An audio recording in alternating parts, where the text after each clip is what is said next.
ওম নমো ভগবতে বাসুদেবায়। ওম নমো ভগবতে বাসুদেবায়। ওম নমো ভগবতে বাসুদেবায়।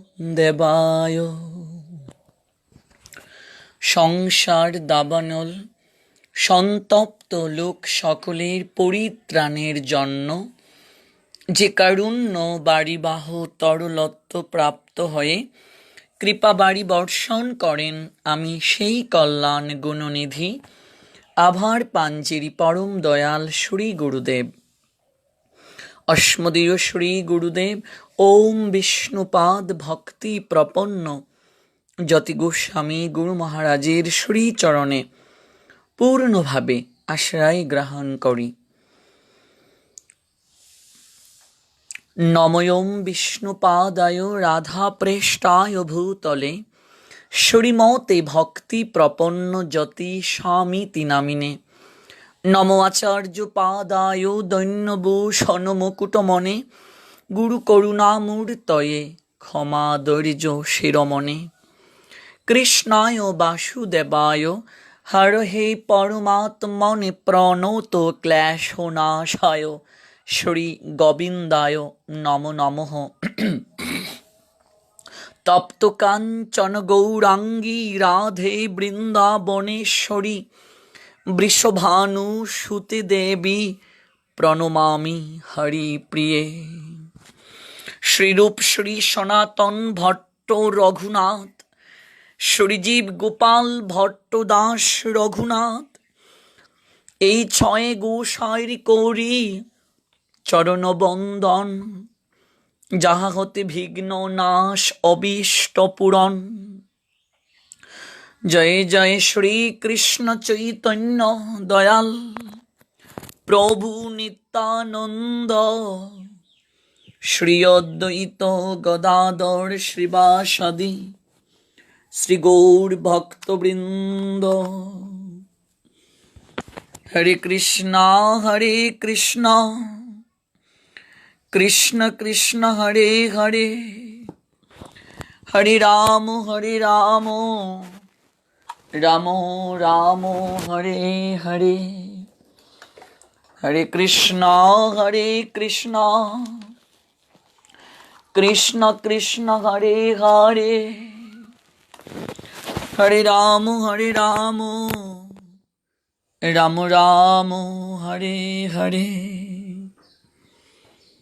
হরে কৃষ্ণ কৃষ্ণ কৃষ্ণ হরে হরে, হরে রাম রাম রাম হরে হরে। অনলাইনে কৃষ্ণ কথা শ্রবণকারী ভক্তবৃন্দ,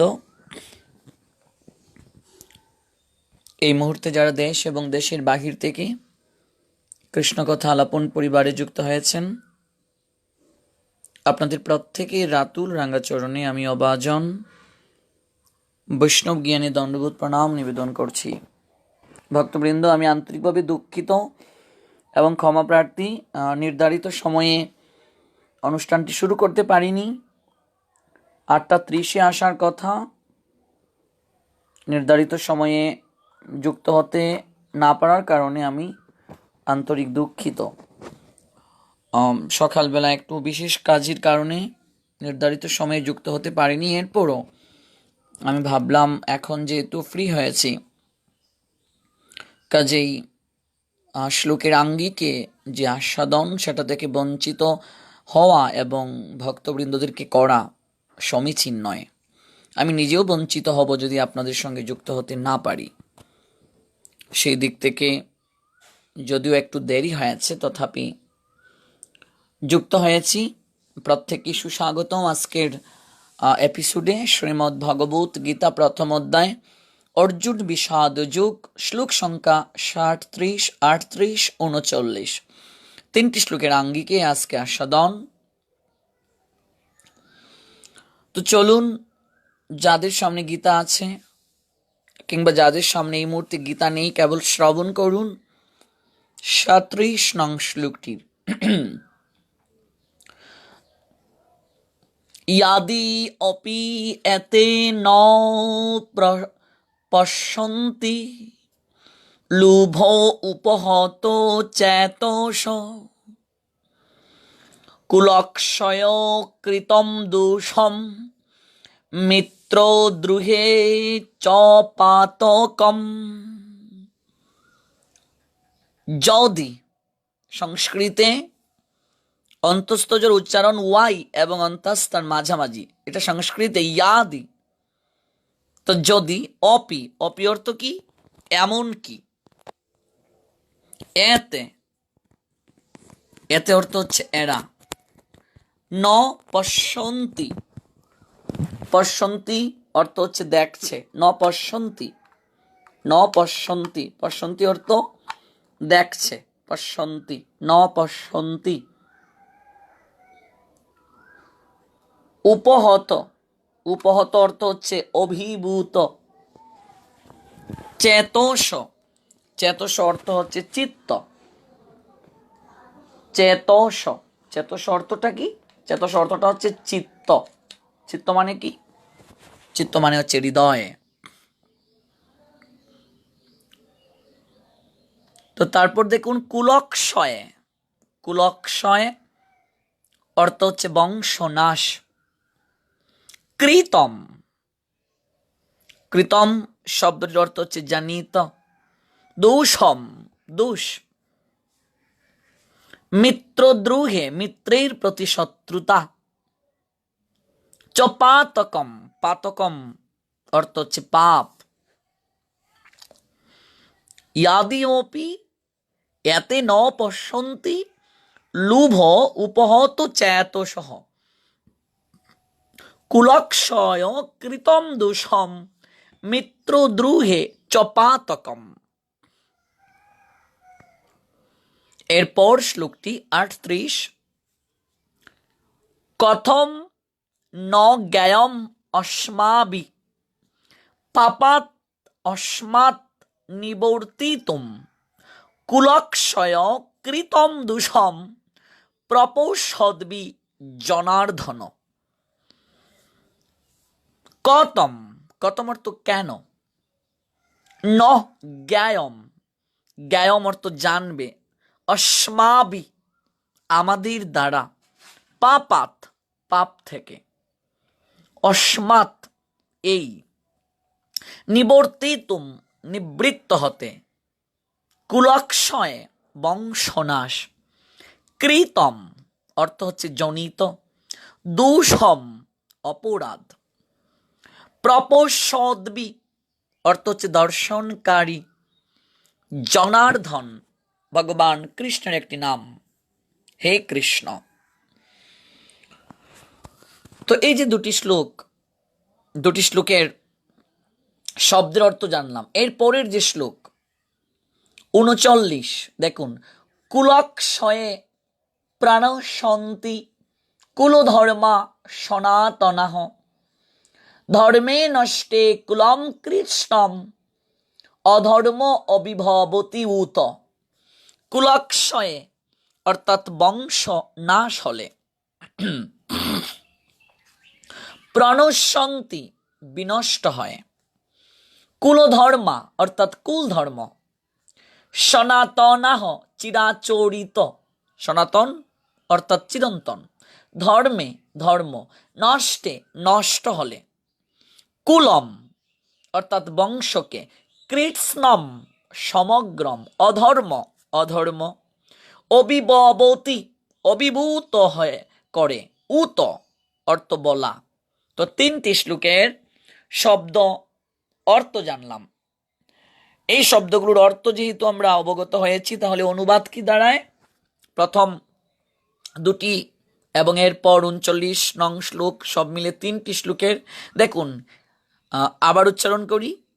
ইয়াদায়পি यदि अपि एते न पश्यन्ति लुभ उपहत चेतस कुलक्षय कृतं दोषं मित्रद्रोहे च पातकं कथं न ज्ञायम् अस्माभिः पापात् अस्मात् निवर्तितुं কুলক্ষয় কৃতম দূষম প্রপশ্যদ্বি জনার্দন, কুলক্ষয়ে প্রণশন্তি কুলধর্মা সনাতনঃ, ধর্মে নষ্টে কুলম কৃষ্ণম অধর্ময় বিভবতি যথা।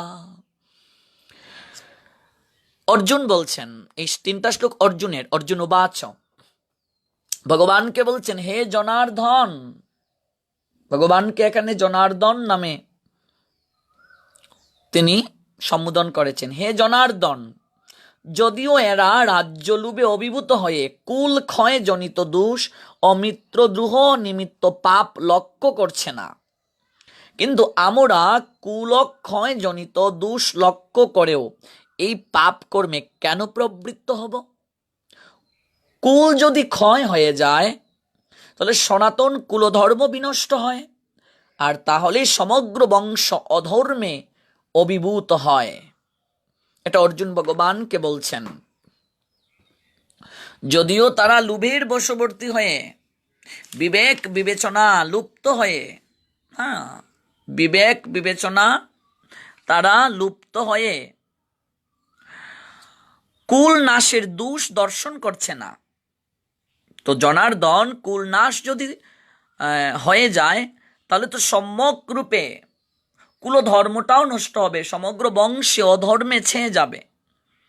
তো এটা জেনে আমি কি করে পাপ কর্মে লিপ্ত হব? এই কথাটা বলছেন অর্জুন, বলছেন স্পষ্টভাবে বলছেন। এখানে বলছেন, দেখুন কি সুন্দর, যদি অপি এতে ন পশ্যন্তি লুব উপহত চেতস, কুলক্ষয় কৃতম দূষম মিত্র দুহে চপাতকম, মিত্র দ্রুহে চপাতকম। তো সম্পদ, সম্মান, প্রশংসা, পদমর্যাদার অধিকার ইত্যাদি বৃদ্ধি পেতে যখন থাকে হৃদয়ের মাঝে, যখন ওই বৃত্তিটা ধীরে ধীরে বৃদ্ধি পেতে থাকে, তখন শাস্ত্র এটাকে লোভ বলছেন। লোভ কি? এতটা পেয়ে গিয়েছি, আরো পেতে হবে, এরকম যেন পেতে পারি, এরূপ ভাবনা। সেটা সম্পদ, জমি, গৃহ, সম্মান, প্রশংসা, পদমর্যাদা, অধিকার ইত্যাদি বৃদ্ধি পেতে থাকার যে বৃত্তি, সেই বৃত্তির নামটাই হচ্ছে লোভ। এই লোভ বৃত্তির জন্য দুর্যোধনের তথা তাদের ভাইদের সমগ্র বিবেকটা লুপ্ত হয়ে গিয়েছিল, লুপ্ত হয়ে গিয়েছে তাদের হৃদয়, যার জন্য তারা বিচার করতে পারছে না, যার জন্য তারা বিচার করতে পারছে না। তারা কি বিচার করতে পারছে না? যে তারা বিচার করতে পারছে না যে রাজ্য লাভের জন্য তারা এত বড় পাপ করছে, আত্মীয়দেরকে হত্যা করতে চাচ্ছে। এই যে বিচারবোধ, এই বিচারবোধটা তাদের মাঝে কিছুক্ষণের জন্য হলেও জাগ্রত হচ্ছে না, কারণ তারা বিবেক বর্জিত হয়ে গেছে লোভের কারণে। এটা অর্জুনের ভাবনা, এই ভাবনাটাই ভগবানকে জানাচ্ছেন যে তারা এটা ভুলে গেছে, লোভের বশবর্তী হওয়ার কারণে তারা এটা ভুলে গেছে, উপলব্ধি করতে পারছে না, তারা উপলব্ধি করতে তারা পারছে না এটা। এই জন্য আমরা যেহেতু সেটা উপলব্ধি করতে পারেছি, এটা মিত্রদের হিংসা এবং কুল নাশ হবে, আর কুল নাশ হলে সম্যক রূপে কুলধর্মটাও নষ্ট হয়ে যাবে, যার কারণে আমরা কেন এই পাপ কর্মে লিপ্ত হব? এই লোভ বৃত্তির জন্য দুর্যোধনাদির বিবেক লুপ্ত হতে পারে জনার্দন। তারা বিচার করতে পারছে না, রাজ্য লাভের জন্য তারা এত বড় পাপ করতে যাচ্ছে, আত্মীয়দের হত্যা করতে যাচ্ছে, আর সেই রাজ্য তারা কতদিন ভোগ করবে? তারা সেগুলো সম্পদ, তারপর ইন্দ্রিয় তৃপ্তির জন্য শরীর, এগুলো কি দীর্ঘদিন তারা ভোগ করতে পারবে? শরীরে কি যৌবন দীর্ঘদিন তারা ধরে রাখতে পারবে? তাহলে আমরা কেন এই কার্যে আমরা যুক্ত হব? এটা কতটুকু সমীচীন, এই কথাগুলো ভাবছেন অর্জুন। কাকে বলছেন? বলছেন ভগবান শ্রী জনার্দনকে।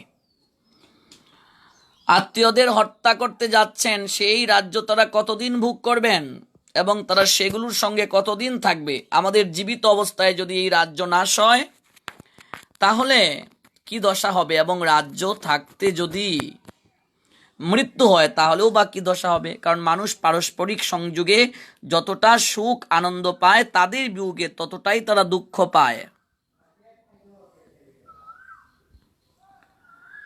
সংযোগে পরিণামগতভাবে তত সুখ হয় না যত দুঃখ বিয়োগে পেতে হয়। অর্থাৎ অন্তরে লোভ প্রবল হওয়ায় তারা রাজ্য ছাড়া আর কিছুই দেখতে পাচ্ছেন না। কুলক্ষয় করলে যে কি ভয়ঙ্কর পাপ হতে পারে তা তাদের নজরেই পড়ছে না। যেখানে যুদ্ধ হয় সেখানে সময়, সম্পত্তি ও শক্তি হ্রাস প্রাপ্ত হয়। নানা প্রকার চিন্তা, বাধা, বিপত্তি এসে পড়ে। দুই বন্ধুর নিজেদের মধ্যে, মনে করুন ভক্তবৃন্দ, ঝামেলা বেঁধে গিয়েছে, মনোমালিন্য হয়ে গেছে, নানা প্রকার মতভেদ দেখা দিয়েছে। ওই মতভেদ হওয়ায় তাদের মাঝে শত্রুতা উপলব্ধি হয়েছে। যেমন আমরা দেখতে পাই দ্রৌপদীর যে বাবা দ্রুপদ রাজা এবং দ্রোণাচার্যের মাঝে শত্রুতা জন্মেছিল। নিজেদের অপমানের প্রতিশোধ নেওয়ার জন্য দ্রোণাচার্য অর্জুনের সাহায্যে দ্রুপদকে পরাস্ত করে তার অর্ধেক রাজ্য দখল করেছিলেন। তাতে দ্রুপদ দ্রোণাচার্যকে মেরে ফেলার জন্য এক যজ্ঞ করালেন, যাতে ধৃষ্টদ্যুম্ন এবং দ্রৌপদীর জন্ম হয়। এইরূপ মিত্রদের সঙ্গে শত্রুতা হলে কি ভীষণ পাপ হয়, ওরা তা দেখতে পাচ্ছেন না। ওই ভাবনাটা জাগছে কার মাঝে? ওই ভাবনাটা জাগছে অর্জুনের মাঝে। অর্জুনের মাঝে জাগছে। এখানে আমরা এই শ্লোকটি যদি আলোচনা করি তাহলে বিশেষভাবে এই তত্ত্ব উপলব্ধি হতে পারি, বা আমাদের হৃদয়ের মাঝে এই তত্ত্ব উপলব্ধি হতে পারে।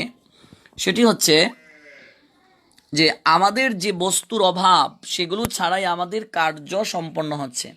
আমরা বেশ ভালোভাবেই বেঁচে আছি, কিন্তু যখন এই বস্তুগুলোকে একবার পেয়ে তারপর হারাতে হয়, তখন প্রথমগুলির অভাব বড় পীড়াদায়ক হয়। তাৎপর্য হচ্ছে প্রথম থেকে যে বস্তু থাকে না তার জন্য তত দুঃখ হয় না, যতটা সেগুলি একবার পাওয়ার পর হারিয়ে যাওয়ায় দুঃখদায়ক হয়। তা সত্ত্বেও মানুষ যার অভাব বোধ করে সেগুলি লোভবশত পাবার চেষ্টা করে। বিচার করলে দেখা যায় যে বস্তুর এখন অভাব আছে, পরে ভাগ্যানুসারে তার প্রাপ্তি ঘটলেও প্রকৃতপক্ষে তার অভাবই থেকে যায়। সুতরাং সেই একই অবস্থা হয় যা বস্তুগুলি পাবার আগে ছিল, পরে লোভবশত সেই বস্তুগুলো পাওয়ার আশায় শুধু পরিশ্রমই করে যেতে হয়, দুঃখই ভোগ করতে হয়। সেই বস্তুগুলির প্রাপ্তিতে যে সুখানুভব হয় সেটির কারণ হলো লোভ। অন্তরে লোভ রূপ দোষ যদি না থাকে তাহলে বস্তুগুলি প্রাপ্তিতে সুখ অনুভব হতে পারে না। তেমনি মোহরূপী দোষ যদি না থাকে তাহলে আত্মীয় সম্পর্কীয় সুখও হতে পারে না। কামনারূপ দোষ না থাকলে সম্পদ সংগ্রহের সুখ হতে পারে না। এর তাৎপর্য এই যে সংসারে সুখ প্রাপ্তি হয় কোনো না কোনো দোষ থেকেই। কোনো দোষ না থাকলে সংসারে সুখ আস্বাদন করা সম্ভব হয় না। কিন্তু লোভে অন্ধ থাকায় মানুষ এরূপ বিচার করতে পারে না। এই লোভ তার বিবেক এবং বিচার শক্তিকে একেবারে লুপ্ত করে দিচ্ছে। মূলত লোভ থেকেই মানুষের মাঝে এই ভাবনাগুলো জাগ্রত হচ্ছে, মূলত হচ্ছে লোভ থেকে। লোভ যদি মানুষের মাঝে না থাকে তাহলে মানুষ কখনো সংসারে সুখ ভোগের জন্য প্রবৃত্ত হতে পারত না। লোভটাই হচ্ছে মুখ্য। আর এই জন্য ভগবান পরবর্তী আমরা যখন শ্লোক আস্বাদন করব সেখানে দেখবেন ভগবান এই লোভটাকেই ভগবান কি করলেন? কাম, ক্রোধ, লোভ নরকের তৃতীয় দরজা রূপে তিনি এই লোভটাকে আখ্যায়িত করলেন। কাম, ক্রোধ, লোভ, মোহ, মদ, মাৎসর্য নরকের তৃতীয় দরজা রূপে আখ্যায়িত করলেন লোভকে। লোভ হচ্ছে নরকের তৃতীয় দরজা। কাম, ক্রোধ, লোভ, লোভ হচ্ছে নরকের তৃতীয় দরজা। তৃতীয় দরজা রূপে ভগবান লোভকে আখ্যায়িত করলেন। আমরা এখানে স্পষ্টভাবে দেখতে পারি ভগবান তৃতীয় দরজা রূপে লোভকে তিনি আখ্যায়িত করেছেন। তারপর দেখুন যে বলা হয়েছে যে কথম কথম ন জ্ঞায়ম অস্মাবি পাপাত অস্মাৎ নিবর্তিতুম কুলক্ষয়কৃতম দূষম প্রপোষদ্বি জনার ধন। অর্জুন এবার নিজের বিষয়ে বলছেন, যদিও দুর্যোধন নিষ্কুল ক্ষয় জনিত দোষ এবং মিত্রদ্রোহ জনিত পাপগুলো বুঝতে পারছেন না, তাহলেও আমাদের কিন্তু এই কুল ক্ষয় জনিত অনর্থ পরম্পরা বিবেচনা করা উচিত। কারণ আমরা কুলক্ষয় জনিত দোষগুলিও ভালোভাবে জানি এবং মিত্রদের সঙ্গে দ্রোহজনিত পাপ সম্বন্ধেও অবহিত। এই মিত্রগণ যদি আমাদের দুঃখ দিয়ে থাকে, তাহলেও সে দুঃখে আমাদের জন্য অনিষ্টকারক হবে না, বরং তাতে আমাদের পূর্বের পাপিত ক্ষয় হয়, আমাদের শুদ্ধি হয়।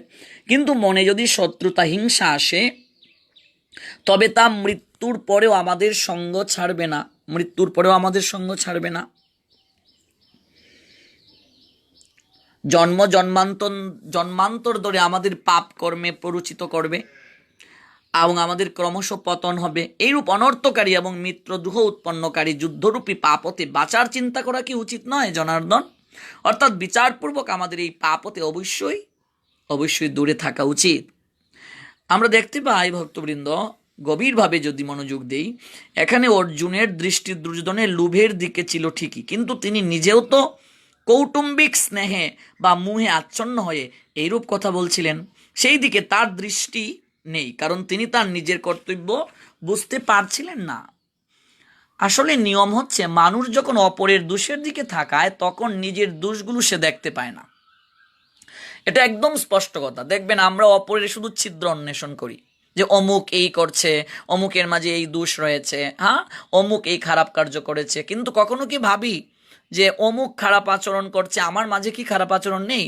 যে সে এই কার্যটা করতে পারলো, এত খারাপ কাজ, হ্যাঁ সে এই এই এই আকাম করতে পারলো, সেই কামনার দ্বারা আবদ্ধ হয়ে এই খারাপ করাটা করতে পারলো। আমি যে অপরের কামটাকে আমি মূল্যায়ন করছি, আমি কি বুকে হাত দিয়ে বলতে পারবো আমার মাঝে কামনা নেই? আমার মাঝে ইন্দ্রিয়গুলো তর্পণের ইচ্ছে জাগে না? আমার মাঝে ইন্দ্রিয়ের ব্যাগ আসে না? আমি কি কখনো বলতে পারবো?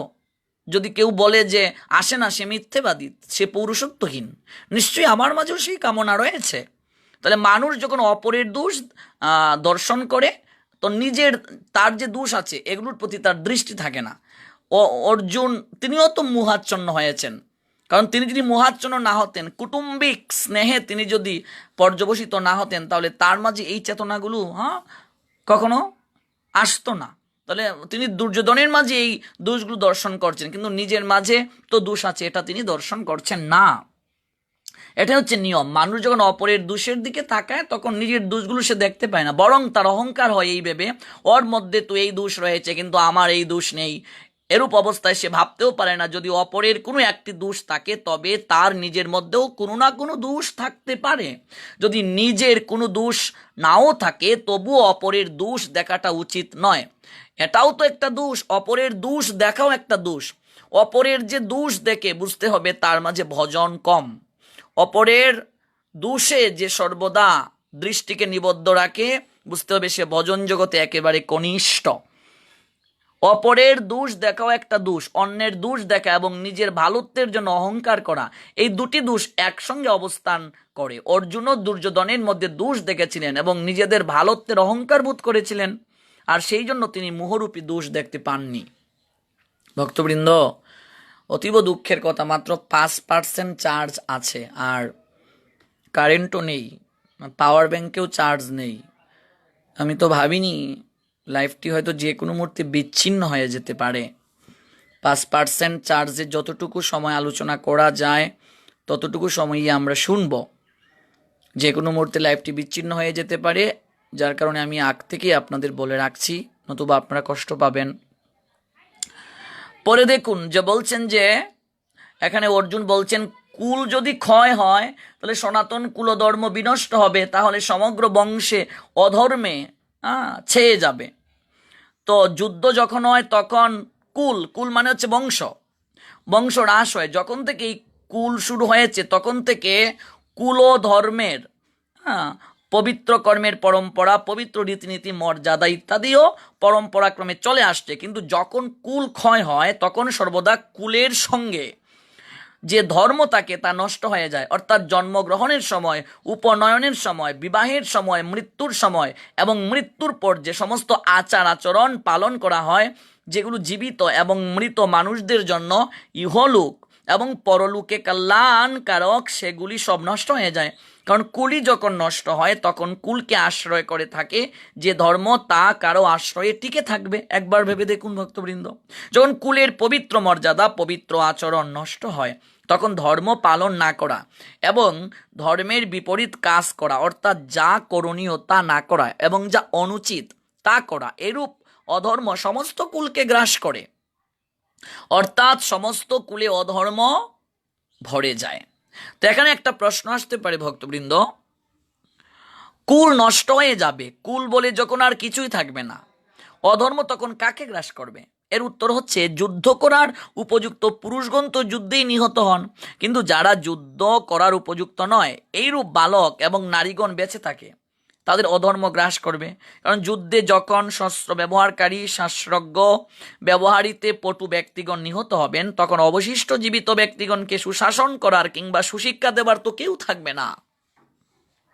তাই মর্যাদা রক্ষার এবং ব্যবহারিক জ্ঞান না থাকায় তারা যেমন খুশি আচরণ করতে থাকে, অর্থাৎ উপযুক্ত কর্ম না করে অনুপযুক্ত কাজ করতে থাকে, তাতেই অধর্ম প্রসারিত হয়। আমরা বর্ণাশ্রম যে সমাজ ব্যবস্থা দেখি, বর্ণাশ্রম সমাজ ব্যবস্থায় অনেক রীতিনীতি ও আচার অনুষ্ঠানের নির্দেশ দেওয়া আছে, যা পরিবারের প্রতিটা লোকের যথাযথ পারমার্থিক উন্নতি সাধনে সহায়তা করে। পরিবারের প্রবীণ সদস্যরা পরিবারভুক্ত অন্য সকলের জন্ম থেকে আরম্ভ করে মৃত্যু পর্যন্ত শুদ্ধিকরণ সংস্কার দ্বারা তাদের যথাযথ মঙ্গল সাধন করার জন্য সর্বদাই কিন্তু তৎপর থাকেন। কিন্তু এই সমস্ত প্রবীণ লোকদের যদি মৃত্যু হয়ে যায়, মঙ্গলজনক এই সমস্ত পারিবারিক প্রথাকে রূপ দেওয়ার মতো যখন কেউ থাকবে না, তখন পরিবারের অল্প বয়স্ক সদস্যরা অমঙ্গলজনক কাজকর্মে লিপ্ত হতে পারে এবং তার ফলে তাদের আত্মীয় বা কিংবা তাদের নিজেদের আত্মার মুক্তির কোনো সম্ভাবনা থাকবে না, চিরতরে সেটা নষ্ট হয়ে যাবে। তাই কোনো কারণেই পরিবারের সদস্যদেরকে হত্যা করা উচিত নয়। এটা হচ্ছে অর্জুনের ধারণা, এটা হচ্ছে ভগবান কৃষ্ণের প্রতি তার হৃদয়ের অভিব্যক্তি প্রকাশ, যে কুল ধর্ম যদি বিনষ্ট হয়ে যায় তাহলে তো সমগ্র বংশ অধর্মী অভিভূত হবে। এই কুরুক্ষেত্রের যুদ্ধে যারা মৃত্যুবরণ করবে তারা তো সবাই এক একজন শাস্ত্রজ্ঞ, এক একজন তারা পণ্ডিত, এক একজন তারা পণ্ডিত। তো তারা যদি মারা যায়, যে সকল ছোট শিশুরা থাকবে, নারীরা থাকবে, তাহলে সেই ছোট্ট শিশুদেরকে শাস্ত্রীয় জ্ঞান কারা প্রদান করবে? তাছাড়া যে সকল নারীরা থাকবে বা যারা বিধবা হবে, তারা স্বামীর অবর্তমানে তারা ব্যভিচারে লিপ্ত হতে পারে। কারণ দেহের যে ধর্ম, আমরা দেহ ধর্মটাকে কখনো আমরা অস্বীকার করতে পারি না। ভক্তবৃন্দ, খুবই আনন্দ সংবাদ, কারেন্ট চলে এসেছে, আবার হচ্ছে না, একটু দেখো তো কারেন্ট কি চলে গেছে? সবাই একটু কষ্ট করে লাইনে থাকুন, দেখি সম্ভব হয় কিনা।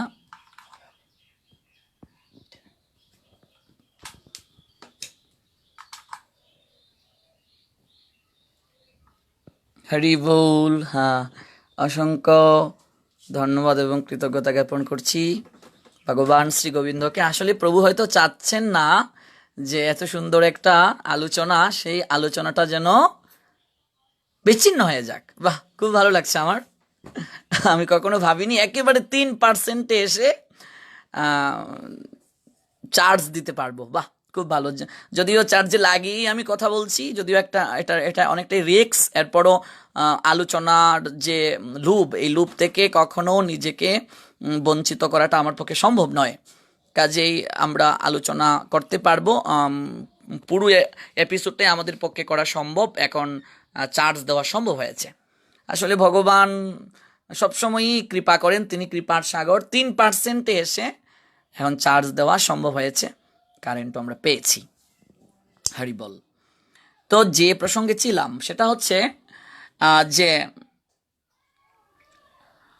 কুল ক্ষয় হলে চিরন্তন যে কুলধর্ম সেটা নষ্ট হয়ে যায়, এবং ধর্ম নাশ হলে ধর্ম নাশ হলে যারা বেঁচে থাকবে তাদের সমস্ত কুলকে অধর্মে গ্রাস করবে। আমরা এর পরের যে শ্লোকগুলো আলোচনা করব আমরা সেখানে এই বিষয়ে উপলব্ধি হবে। কারণ অত্যধিক যখন এই কুলধর্ম বৃদ্ধি পাবে, এর পরের শ্লোকে আপনারা দেখবেন, তখন কুলস্ত্রীগণ ওরা দূষিত হবেন। এর পরের শ্লোকগুলোতে এগুলো ব্যাখ্যা আছে। কুলস্ত্রীগণ কি করে দূষিত হবে? কারণ যুদ্ধে যারা মারা যাবে, যুদ্ধে যে সকল স্বামীরা মারা যাবে তাদের যে স্ত্রী থাকবে, অর্জুনের এটা ভাবনা, তাদের যে স্ত্রী থাকবে তাহলে তারা নিশ্চয়ই বেবিচারে লিপ্ত হবে। কারণ আমাদের এই দেহটার একটা ধর্ম আছে, দেহের ধর্ম দেহ করবেই। এমন কোনো জীব নেই যার মাঝে কাম নেই, মানে কামনা নেই। প্রত্যেকের মাঝেই কামনা আছে। হয়তো কেউ সাধনার মাধ্যমে এই কামনাটাকে স্তীমিত রাখে, সাত্ত্বিক আহার গ্রহণের মাধ্যমে, নিয়মতান্ত্রিকতার মাধ্যমে, প্রাণায়ামের মাধ্যমে, তারপর হচ্ছে হরিনাম করার মাধ্যমে স্বভাবকে তারা সংযত রাখে। কিন্তু কামনা যদি নেই বলে, যদি কোনো সাধুও বলেন আমার মাঝে একেবারে কামনা নেই, আমি কামনা বর্জিত, এটা মনে হয় মিথ্যে কথা। কারণটা হচ্ছে যে কামনা যদি না থাকে, দেহের ধর্মটাই যদি না থাকে, তাহলে তো দেহটা টিকে থাকবে না। দেহ তার ধর্ম পালন করবেই। আর কাম যদি কারো মাঝে না থাকে তাহলে তো শরীর চলবে না। আর শরীর যদি শরীরের ধর্ম পালন না করে তাহলে বংশ বিস্তারও হবে না। এটা অবশ্যই কামনা প্রত্যেকের মাঝেই আছে। তাহলে যে সকল বিধবা স্ত্রীরা, যুদ্ধে যাদের স্বামী মারা যাবে, সবাই যখন মরে যাবে, তখন এই সকল বিধবা স্ত্রীরা বা কুলস্ত্রী তারা তো নিশ্চয়ই দূষিতা হবে। এবং তারা যদি দূষিত হয় তাহলে এর পরের শ্লোকে দেখবেন বর্ণ সংকর উৎপন্ন হবে। মানে হচ্ছে সেই সকল নারীরা যখন তামসিক কার্যে খারাপ কর্মে লিপ্ত হবে তা, এবং সকল সমাজে তারা বেবিচারিণী হয়ে উঠবে, এবং তারা বর্ণসংকর মানে পুরুষ এবং নারী দুজন যখন পৃথক হবে তখন তাদের যে সন্তান জন্ম নেবে তখন সেটা বর্ণসংকর হবে। এটা অনেক ব্যাখ্যা আছে, আমরা পরের শ্লোকগুলোতে জানবো। এই ভাবনাগুলো অর্জুনের মাঝে জাগ্রত হয়ে গেল এবং তিনি ভগবান কৃষ্ণের নিকটে এই কথাগুলো বললেন, হে জনার্দন, যদি এরা রাজ্য লোভে অভিভূত হয়ে কুলক্ষয় জনিত দোষ ও মিত্রদ্রোহ নিমিত্ত পাপ লক্ষ্য করছে না, কিন্তু আমরা কুলক্ষয় জনিত দোষ লক্ষ্য করেও এই পাপ কর্মে কেন আমরা প্রবৃত্ত হব? কুল ক্ষয় যদি হয়, সনাতন কুলধর্ম বিনষ্ট হয়ে যাবে, তাহলেও সমগ্র বংশ অধর্মে অভিভূত হয়ে যাবে। যুদ্ধ পাশা খেলায় আমরা দেখতে পাই, আহ্বান করা হলে কোনো ক্ষত্রিয় বিরোধী পক্ষের সেই আহ্বান প্রত্যাখ্যান করতে পারেন না। এটা ক্ষত্রিয়দের একটা প্রথা বা পরম্পরা বলা যায়। দুর্যোধন সেই যুদ্ধে অর্জুনকে আহ্বান করেছিলেন, তাই যুদ্ধ করতে অর্জুন বাধ্য ছিলেন। কিন্তু এই অবস্থায় অর্জুন বিবেচনা করে দেখলেন যে তার বিরুদ্ধ পক্ষের সকলেই এই যুদ্ধের পরিণতি সম্বন্ধে একেবারে অন্ধ হতে পারে, কিন্তু তাই বলে তিনি এই যুদ্ধের অমঙ্গলজনক পরিণতি উপলব্ধি করতে পারার পর সেই যুদ্ধের আমন্ত্রণ গ্রহণ করতে তিনি পারবেন না। এই ধরনের আমন্ত্রণের বাধ্যবাধকতা তখনই থাকে যখন তার পরিণতি মঙ্গলজনক হয়, নতুবা এর কোনো বাধ্যবাধকতা নেই। এইসব কথা সুচিন্তিতভাবে বিবেচনা করে অর্জুন এই যুদ্ধ থেকে নিরস্ত থাকতে মনস্থির করলেন। তার হৃদয় মাঝে এই ভাবনাটা জাগছে, বর্ণাশ্রম সমাজ ব্যবস্থায় অনেক রীতিনীতি ও আচার অনুষ্ঠানের নির্দেশ দেওয়া হয়েছে, যা পরিবারের প্রতিটি লোকের যথাযথ পারমার্থিক উন্নতি সাধনে সহায়তা করে। পরিবারের প্রবীণ সদস্যরা যদি পরিবারভুক্ত অন্য সকলের জন্ম থেকে আরম্ভ করে মৃত্যু পর্যন্ত শুদ্ধিকরণ সংস্কার দ্বারা তাদের যথাযথ মঙ্গল সাধন করার জন্য সর্বদাই তৎপর থাকেন, কিন্তু এই সমস্ত প্রবীণ লোকদের মৃত্যু হলে মঙ্গলজনক এই সমস্ত পারিবারিক প্রথাকে রূপ দেওয়ার মতো কেউ থাকবে না। তখন পরিবারের অল্প বয়স্ক সদস্যরা অমঙ্গলজনক কাজকর্মে লিপ্ত হতে পারে। তার ফলে তাদের আত্মার মুক্তির সম্ভাবনা চিরতরে নষ্ট হয়ে যাবে। তাই কোনো কারণেই পরিবারের সদস্যদেরকে হত্যা করা সমীচীন নয়। হে জনার্দন, কোনো কারণেই আমি যুদ্ধ করতে পারি না, পরিবারের সদস্যদেরকে আমি বধ করতে পারি না। এটা ৩৯ নং শ্লোক পর্যন্ত আমরা জানলাম। দেখুন, এখানেও কিন্তু অর্জুনের মাঝে এই ভাবনা রয়ে গেছে, আমি বধ করব, এই যে ভাবনা, কোনো ক্রমে আমি তাদেরকে বধ করতে পারবো না। পরবর্তী শ্লোকে কিন্তু ভগবান চমৎকারভাবে এই সংশয়গুলো অর্জুনের দূর করলেন। অর্জুন এখানে বারবার দুর্যোধনের দোষগুলো দর্শন করছে। দোষটা কি? অর্জুন এখানে মনে মনে ভাবছেন যে যদিও লোভের বশত হয়ে বিবেক বিবেচনা লুপ্ত করে দুর্যোধনাদি কুল নাশে যে দোষ এবং মিত্রদের হিংসা করায় যে পাপ, তারা সেটা লক্ষ্য করছেন না। অর্জুন মনে মনে ভাবছেন যে দুর্যোধনরা এটা লক্ষ্য করছে না, কিন্তু জনার্দন, কুল নাশ করলে যে দোষ হবে আমরা তো সেটা সম্যক রূপে উপলব্ধিতে এনেছি বা আমরা সেটা জানি। তাহলে আমরা কেন পাপ কর্ম থেকে বিরত হব না? আমরা কেন পাপ কর্ম থেকে বিরত হব না? তো দেখুন, অর্জুনের দৃষ্টি দুর্যোধনের লোভের দিকে ছিল, ঠিকই, এটা ঠিক আছে, কিন্তু তিনি নিজেও যে কৌটুম্বিক স্নেহে অর্থাৎ মোহে আচ্ছন্ন হয়ে এইসব কথা বলছিলেন, সেদিকে তো তার দৃষ্টি ছিল না। অর্জুনের মাঝেও তো মোহ কাজ করছে, শরীর সম্বন্ধীয় মোহ কাজ করছে। অর্জুনের মাঝেও তো আমরা দেখতে পাই আত্মীয় স্বজনের প্রতি যে একটা প্রীতি, শরীরের প্রতি যে একটা অন্ধতা বা মোহাচ্ছন্নতা, এটা কাজ করছে। সেদিকে তো তিনি দৃষ্টি দিতে পারছেন না, কারণ তিনি তার নিজের কর্তব্য কি এটা বুঝতে পারছেন না। এটাই কিন্তু এই অধ্যায়ের মূল শিক্ষণীয় বিষয়। পরবর্তীতে আমরা দেখতে পাই অর্জুন যখন ভগবানের চরণে সমর্পিত হয়েছিলেন, যখন তিনি বুঝতে পেরেছিলেন যে তার পক্ষে কি করা কর্তব্য, নিজ চেষ্টায় তিনি সেটা স্থির করতে পারছেন না, তখনই কিন্তু ভগবানের চরণে তিনি আত্মসমর্পণ করেছিলেন। আমরা ধারাবাহিকভাবে এই কথাগুলো জানবো। আর তখন ভগবান তাকে গীতামৃত দান করলেন। আমরা প্রথম অধ্যায়ে কিন্তু ভগবানের কোনো শ্লোক দেখতে পাই না। কারণটা কি? পূর্ণরূপে যদি কেউ ভগবানের চরণে সমর্পিত না হয়, হৃদয় মাঝে যদি অহংকার দূরীভূত না হয়, হৃদয় মাঝ থেকে যখন আমিত্ব দূর না হয়, মোহ দূর না হয়, স্নেহান্ধতা, মুহান্ধতা, লোভ এগুলো দূর না হয়, ভগবান কখনো কাউকে কৃপা করেন না। আর অর্জুনের মাঝে এগুলো পূর্ণরূপে ছিল, অহংবোধটাও ছিল। তাই প্রথম অধ্যায়ে ভগবান তাকে কোনো কথাই বলেন নাই। আসলে একটা বিষয় আমি পূর্বেও বললাম, অর্জুন নিজের কর্তব্য বুঝতে পারছিলেন না। এখানে অর্জুন প্রতীক। আমরা সকলেই সংসারে আমাদের নিজের কর্তব্য আমরা বুঝতে পারছি না। কোন পথে চললে আমাদের মঙ্গল হবে আমরা সেটা উপলব্ধি করতে পারছি না। আর এই সংসারে মানুষের এটা প্রকৃতজাত ধর্ম। মানুষ যখন অপরের দোষের দিকে তাকায় তখন নিজের দোষগুলো সে দেখতে পায় না, বরং তার অহংকার হয় এই ভেবে যে ওর মধ্যে তো এই দোষ রয়েছে কিন্তু আমার এই দোষ নেই। সবচেয়ে বড় কথা, বর্তমানে সাধু সমাজ থেকেও শুরু করে আমি এই কথাটাও বলবো, আমিও যে মুক্ত তা বলছি না ভক্তবৃন্দ, আমার মাঝেও প্রচুর দোষ রয়েছে, আমার মাঝেও প্রচুর ত্রুটি রয়েছে। আমিও যে পূর্ণরূপে শুদ্ধ, পূর্ণরূপে আমি পরিশুদ্ধ, আমি সেটা বলবো না। আমি চেষ্টা করছি কেবল। ভক্ত হওয়াটা এত সহজ নয়, ভক্ত হওয়া এত সহজ নয়। আমরা তো অধিকাংশ লোকেরাই মনে করি একটু প্রসাদ পেলে, একটু হরিনাম করলে, একটু আইন কানুন পালন করলেই আমি বৈষ্ণব হয়ে গেলাম, আমি ভক্ত হয়ে গেলাম। কিন্তু না, ভক্ত হওয়াটা এত সহজ নয়। আমি আমার কথা বলছি, কোনো জনমে ভক্ত হতে পারবো কিনা সন্দেহ, কোনো জনমে লক্ষ জনম ঘুরেও বৈষ্ণব হতে পারবো কিনা সন্দেহ।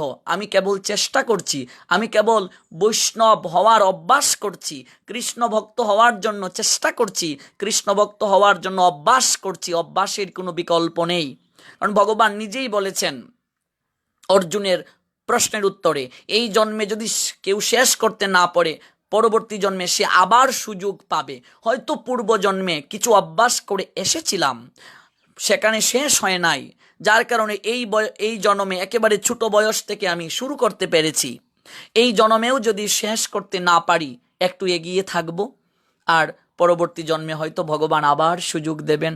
এইভাবে চলতে চলতে চলতে চলতে আপনাদের মতো সাধুভক্ত বৈষ্ণবের কৃপাতে, গুরুদেবের অপ্রাকৃত কৃপাতে কোনো এক জন্মে যদি গোবিন্দের চরণ লাভ করা সম্ভব হয়, তাহলে আসা যাওয়ার চক্রাকার বারণ হবে, জন্ম মৃত্যুর চক্রাকার থেকে নিষ্কৃতি পেতে পারবো। কাজে দোষ আমার মাঝেও প্রচুর রয়েছে, প্রত্যেকের মাঝেই দোষ রয়েছে, দোষ এবং গুণ, এগুলো নিয়েই মানুষের জীবন।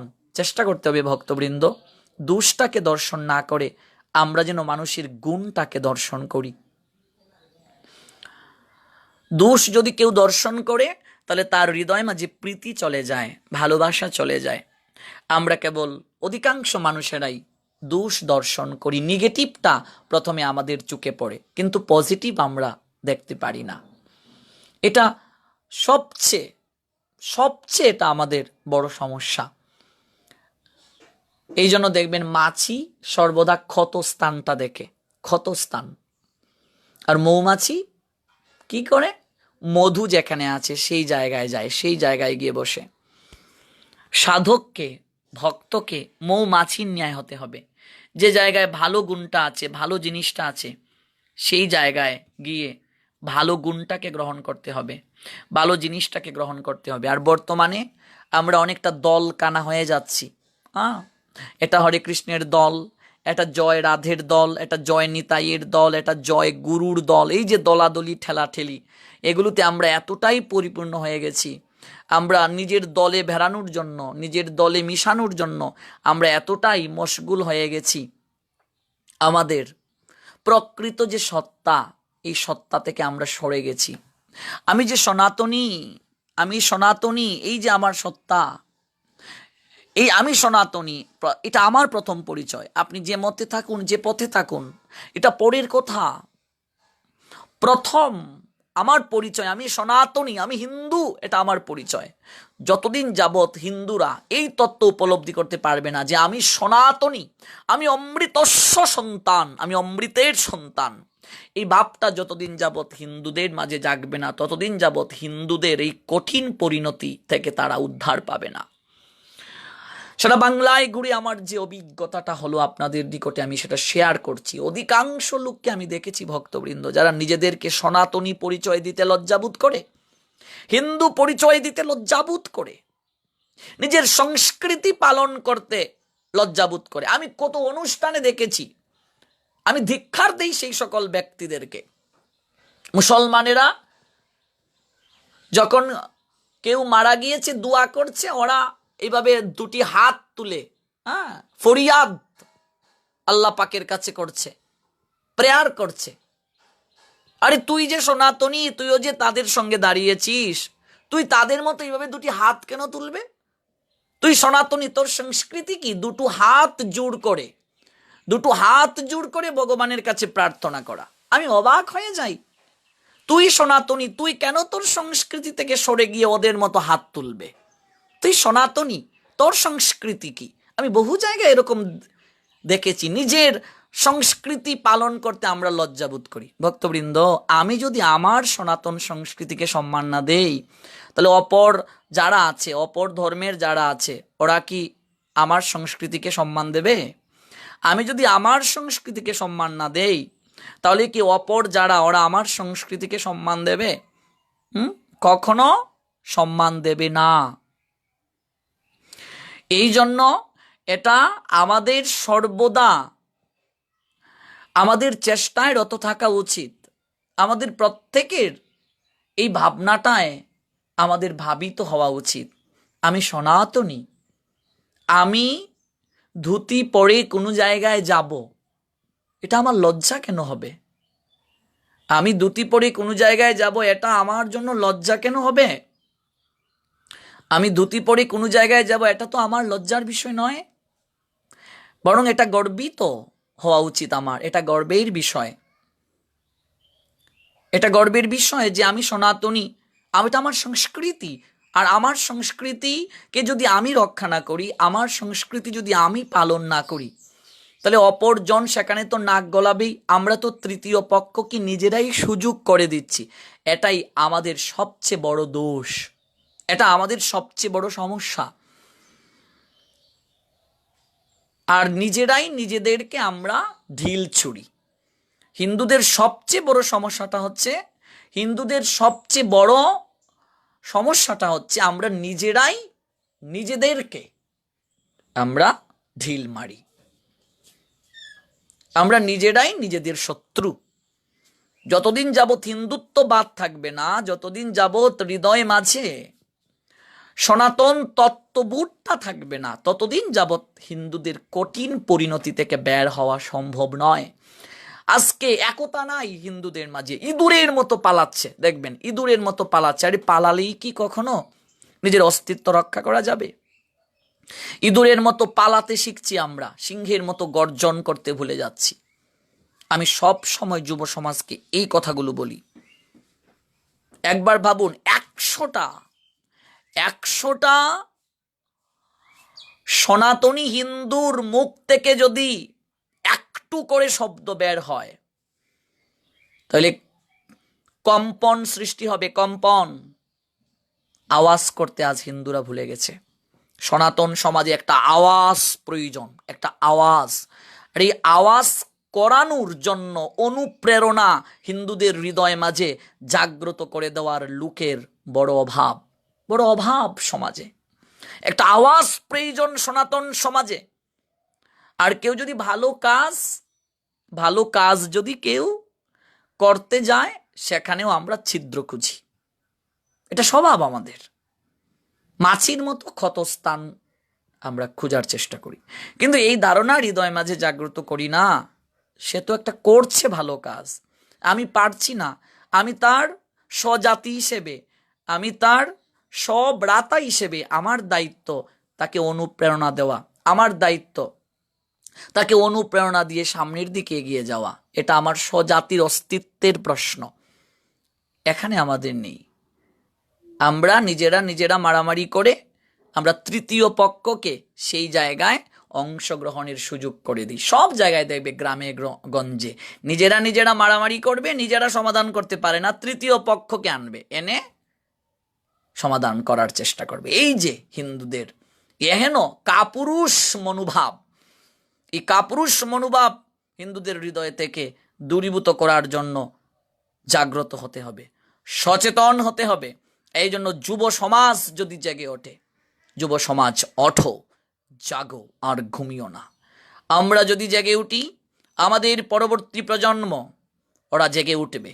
আমরা যদি ধর্মের শাশ্বত বাণীকে হৃদয়ে লালন করে চলি, আমাদের পরবর্তী প্রজন্ম আপনা থেকেই ধার্মিক হবে, নিজেদের অধিকার আদায়ের জন্য তারা সচেষ্ট হবে। কিন্তু আমরাই কুম্ভকর্ণের মতো নাক ডেকে ঘুমাচ্ছি। হিন্দুদের উপর দিয়ে যদি একটা হাতিও উঠে যায়, ওদের ঘুম ভাঙবে না। ওই 6 মাস কুম্ভকর্ণের মতো ঘুমায় আর 6 মাস খায়। এই হিন্দুদের পরিণতি হয়ে গেছে। ও হে সনাতনী হিন্দু সমাজ, তোমার অস্তিত্বকে যদি বাঁচিয়ে রাখতে চাও, এখনো সময় আছে, তুমি জেগে উঠো। তোমার বোধ শক্তিটাকে তুমি হৃদয়ে মাঝে জাগ্রত করো। বহু জন্মের সৌভাগ্যের অধিকারী আমি সনাতনী হিন্দু, এটা বহু জন্মের সৌভাগ্যের অধিকারী। বিশ্বের বুকে আমি চিৎকার করে বলতে পারবো, আমি হাত তুলে বলতে পারবো, এটা আমার গর্ব, আমি সনাতনী। এটা লজ্জার কি? তুমি সনাতনী বলতে তুমি লজ্জিত কেন হও? কেন তোমার মাঝে ভয় কাজ করবে তুমি সনাতনী? কেন তোমার মাঝে এই ধারণা জাগবে? একটাই কারণ, আমরা অভিভাবক যারা আছি, আমরা ধর্মের সঙ্গে সন্তানদেরকে আমরা পরিচিত করি না।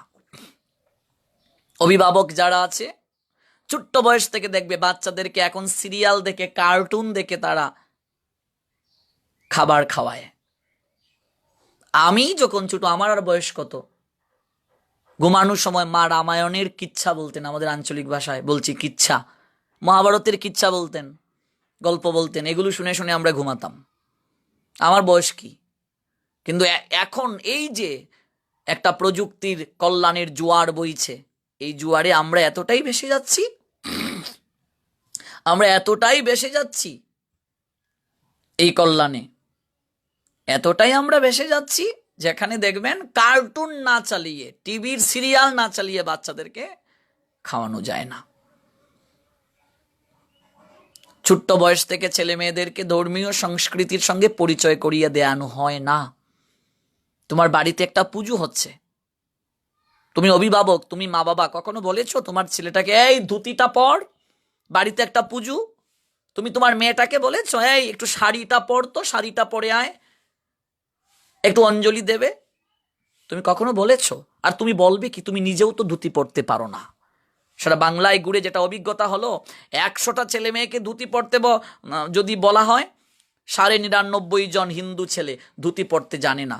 ছেলেদের কথা বাদ দিন, বাবা কাকা জেঠা, কালকে যারা মরবে, ওই বাবা কাকা জেঠাকেও যদি ধুতি পরার কথা বলা হয়, অধিকাংশরা তারাও পড়তে পারে না।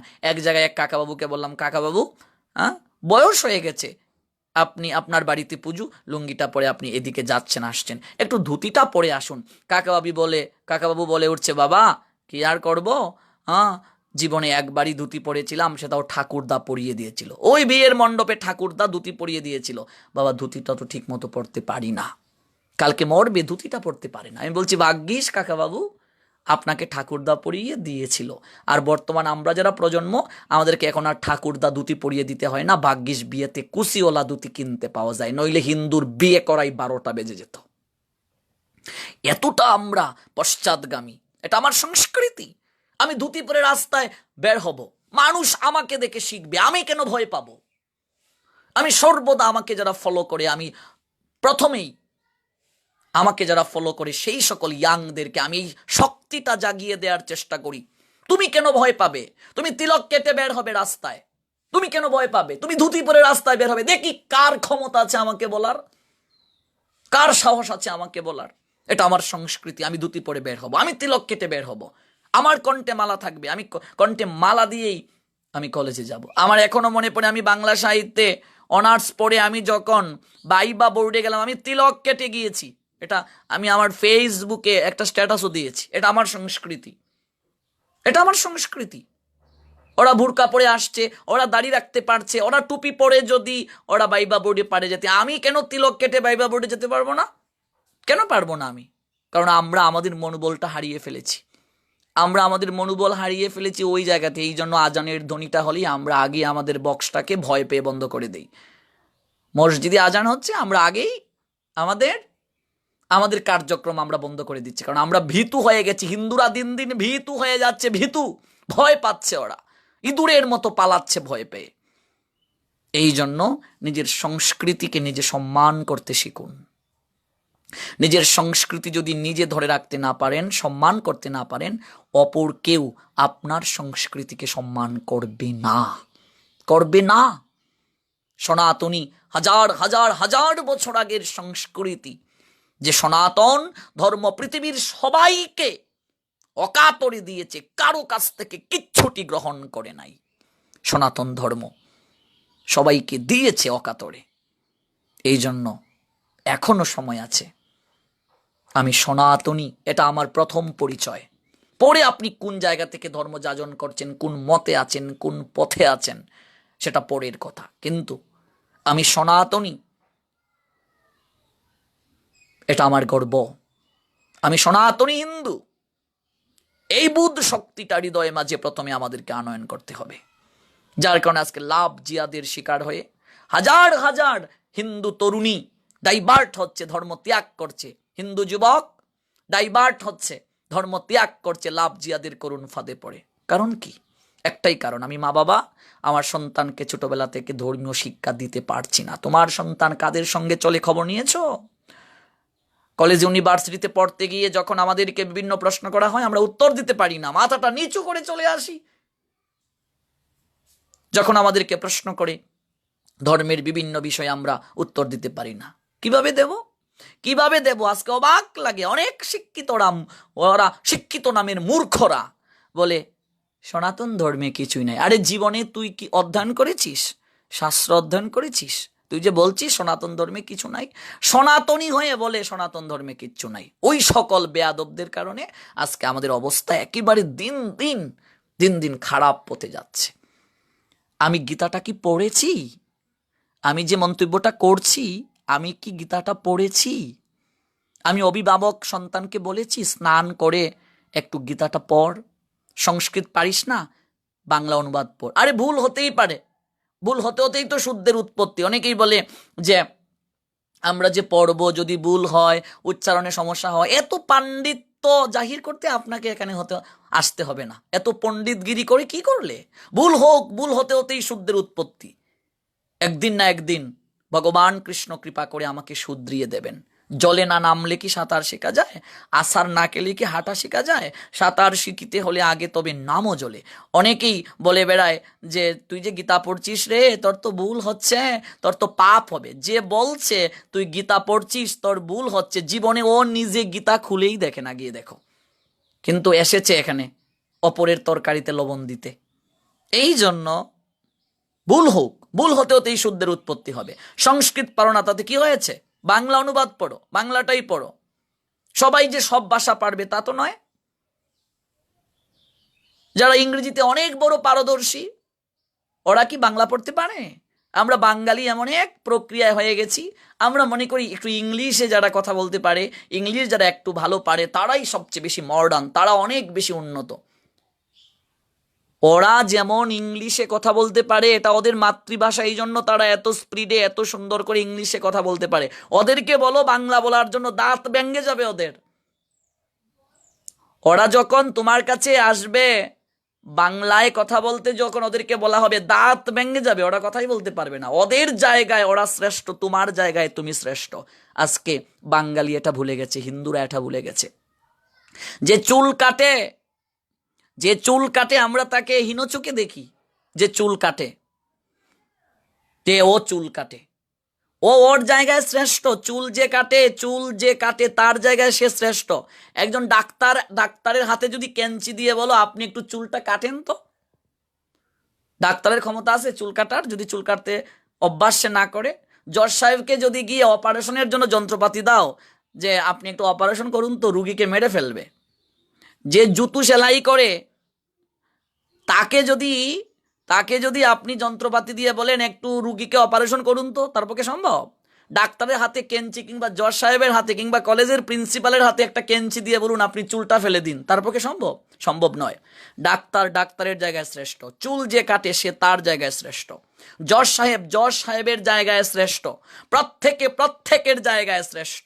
কেউ কাউকে ছোট করে দেখবে না। আর আমরা বাঙালি ওই জায়গাটাতেই সবচেয়ে আমাদের বড় দুর্বলতা। আমরা এই জায়গাটাতেই আমরা ছোট করে দেখি, অমুক বড় তমুক ছোট। হ্যাঁ, অমুক বড় অমুক ছোট, এই ভাবনাটা আমাদের মাঝে। প্রত্যেকের জায়গায় শ্রেষ্ঠ।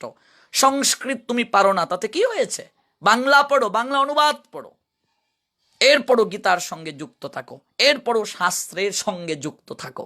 দেখবে একদিন না একদিন ভগবান তোমার হৃদয় মাঝে অপ্রাকৃত জ্ঞান জাগ্রত করে দেবেন, অপ্রাকৃত প্রেম পীযূষ হৃদয় মাঝে ভগবান জাগ্রত করিয়ে দেবেন। যুক্ত হলেই মুক্ত মিলে, যুক্ত হওয়াটা গুরুত্বপূর্ণ।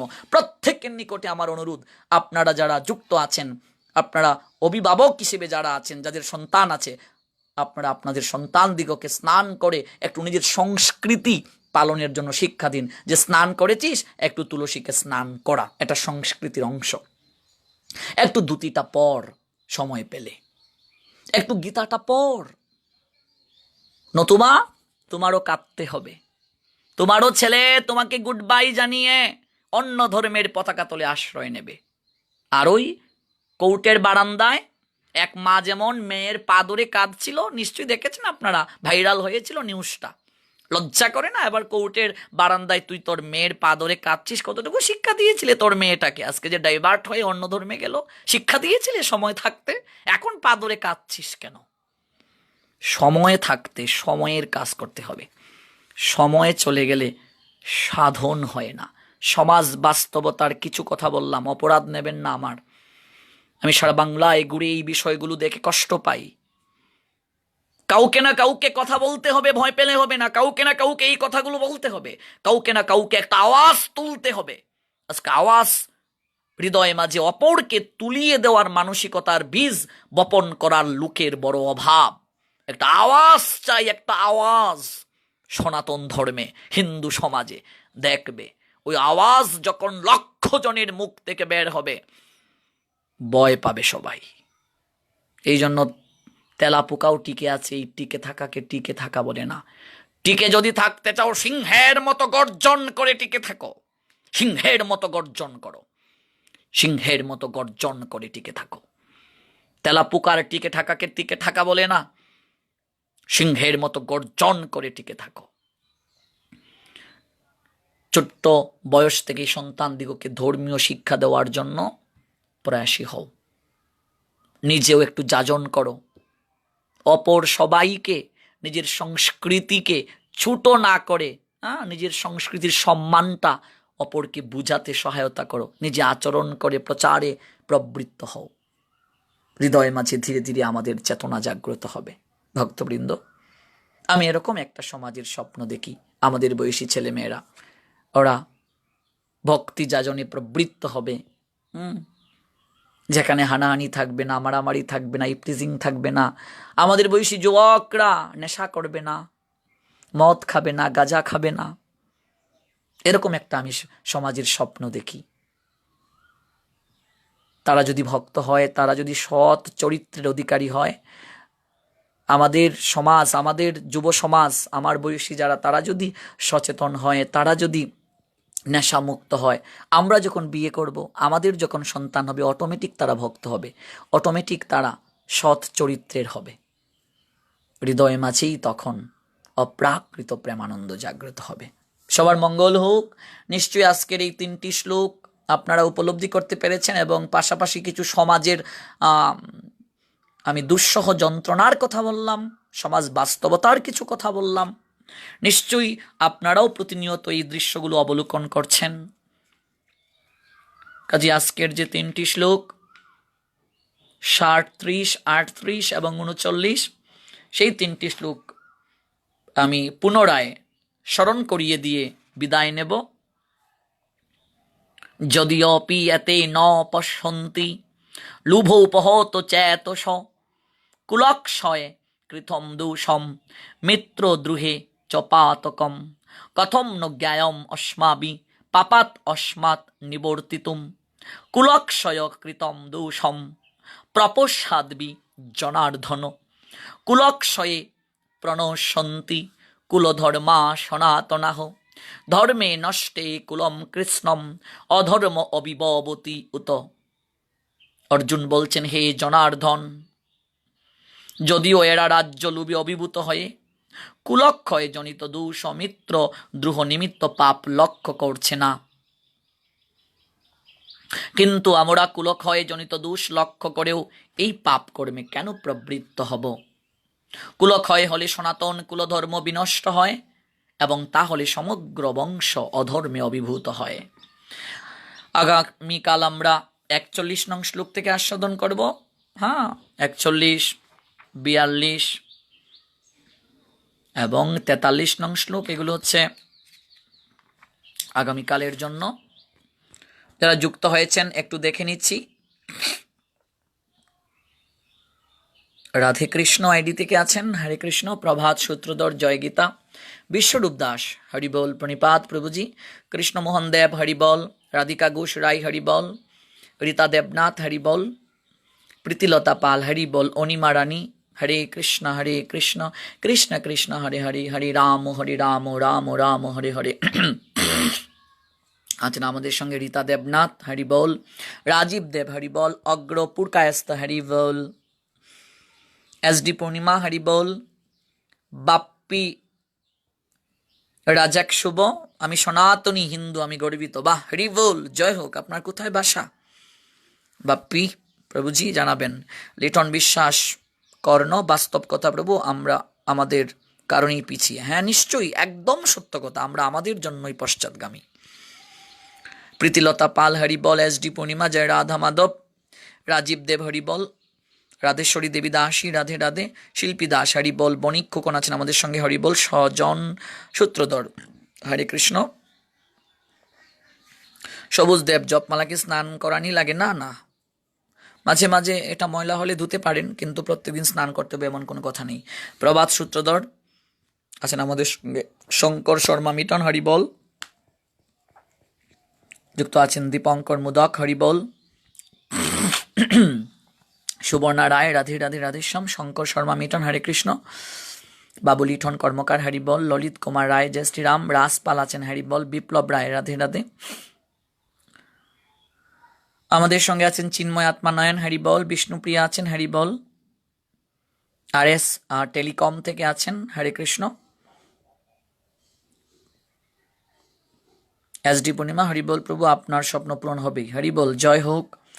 আপন চন্দ্র দেবনাথ, সকল সাধুগুরু ভক্ত বৈষ্ণবীর চরণে দণ্ডবোধ প্রণাম নিবেদন করেছেন, আপনাকেও প্রণিপাত, দণ্ডবোধ।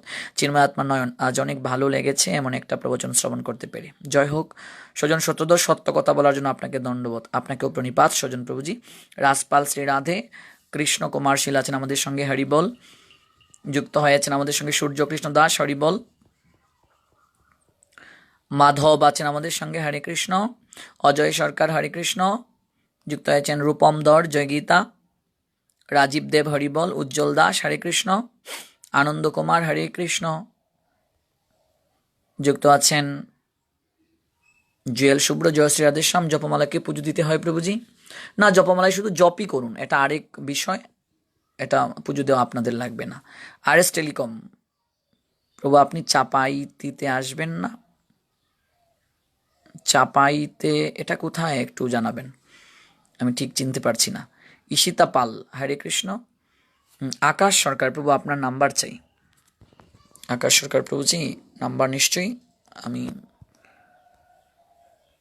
রিপ্লেতে দিয়ে দেব, আপনি একটু যুক্ত থাকুন আমাদের সঙ্গে, আমি নাম্বারটা দিয়ে দিচ্ছি।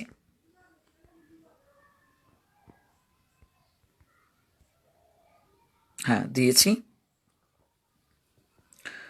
ডাক্তার সত্যপাল, প্রভু দেরি করে শুরু করাতে আমি শুনতে পারি নাই, আমার রুগীর চাপ ছিল সাতক্ষীরা থেকে। আচ্ছা, পরবর্তীতে শুনে নেবেন, প্রোগ্রামটা শেষ হলে প্রথম থেকে আবার শুনে নেবেন।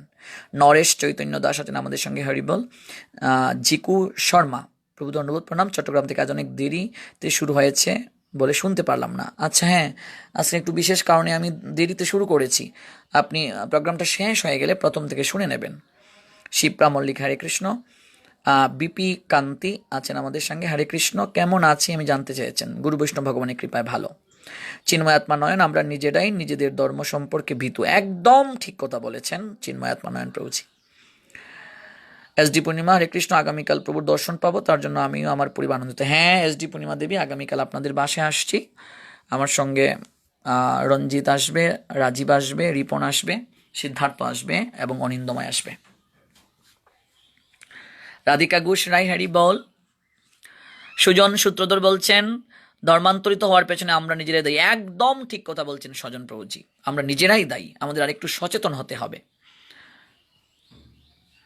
এল আর পার্থ সারথী, তুমি কেমন করে জ্ঞান করো রে গুণী, আমি অবাক হয়ে শুনি। আচ্ছা, আমি এখনো কিছুই জানি না, সত্যি আমি নিজে কিন্তু এখনো মূর্খ। আমি চেষ্টা করছি আমি যতটুকু জানি ততটুকু শেয়ার করার। এটা কেবল আমি উপদেশ বলবো না আপনাদেরকে, উপদেশ বললে আমার অপরাধ হবে।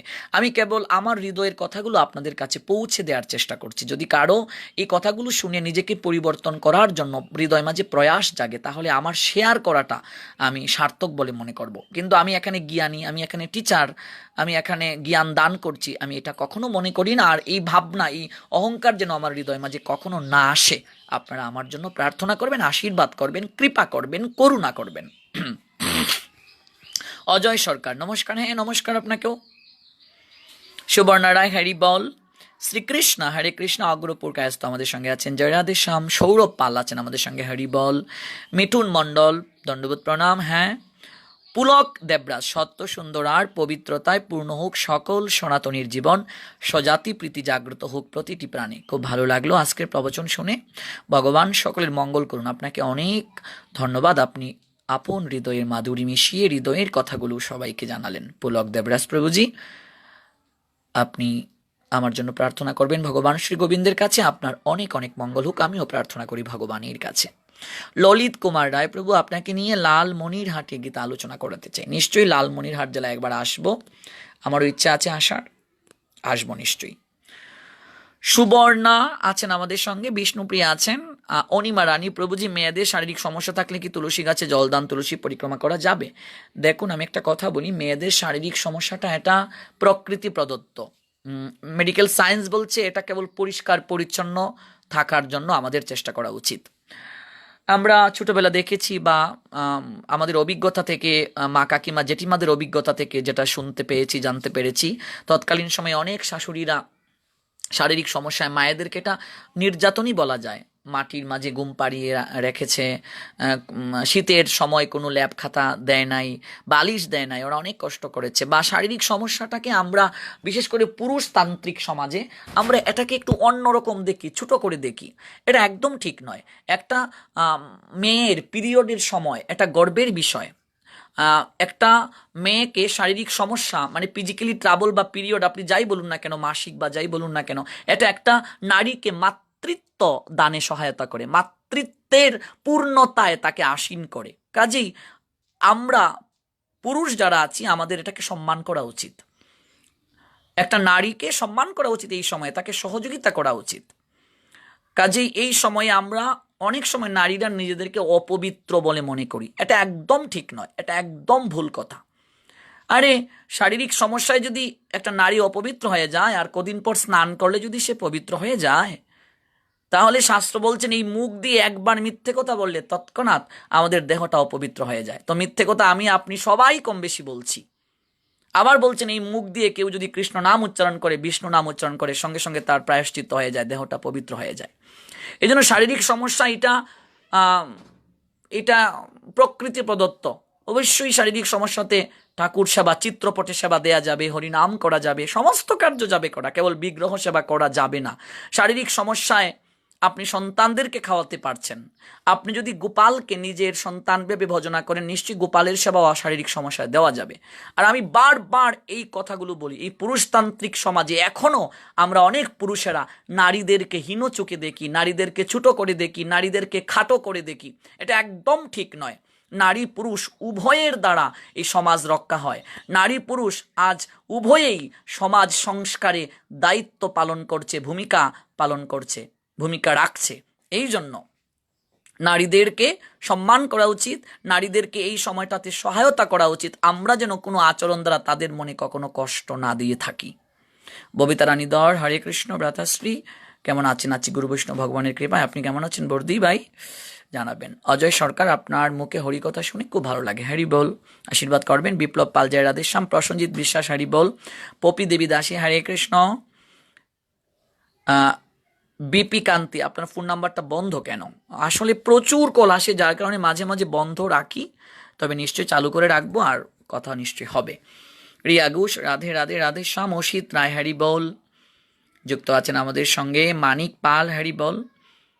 আর এস টেলিকম, রাধা মাধব প্রভু, অনেক কিছু জানতে পারলাম, অনেক দিন যাবৎ কল দিচ্ছি। আমার বাসা চাপাই নবাবগঞ্জ জেলা, আমি আপনার সাথে যোগাযোগ করতে চাচ্ছি, অনেক কিছু জানার আছে।